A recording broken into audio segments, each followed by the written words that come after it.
حضرت جنید بغدادی رحمۃ اللہ تعالی علیہ فرماتے ہیں کہ لوگوں سنو ہمارے صوفیاء کا مسلک کیا ہے، مشرب کیا ہے. ہمارا صوفیاء کا مذہب یہ ہے کہ جو کتاب و سنت کا پابند ہے وہ حقیقتاً اصل صوفی ہے.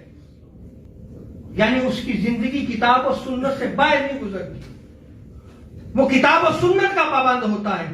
تو جب وہ کتاب و سنت کا پابند ہے تو وہ اللہ اور اس کے رسول کی اطاعت میں زندگی بسر کرتا ہے. اس کی زندگی اللہ اور اس کے رسول کی نافرمانی میں نہیں گزرتی.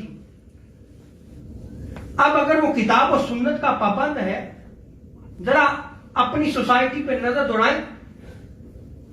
معذرت کے ساتھ کتنے پیر آپ کو ملیں گے جنہیں کتاب اللہ پڑھ کے سمجھنے کی توفیق بھی ہے؟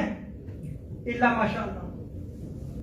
کہ قرآن جو عربی میں نازل ہوا ہے پورا قرآن ہے، اس کو وہ پڑھ سکتے ہیں، پڑھ کے پھر اس کو سمجھ سکتے ہیں، اس کے احکام کو سمجھ سکتے ہیں، اس کے مطلق اور عام کو سمجھ سکتے ہیں، اس کے حقیقت اور مجاز کو سمجھ سکتے ہیں، اس کے ناسخ و منسوخ کو جانتے ہیں.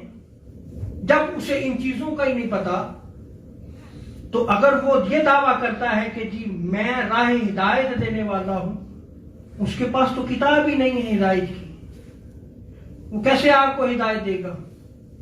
پھر سنت آقا علیہ السلام کی.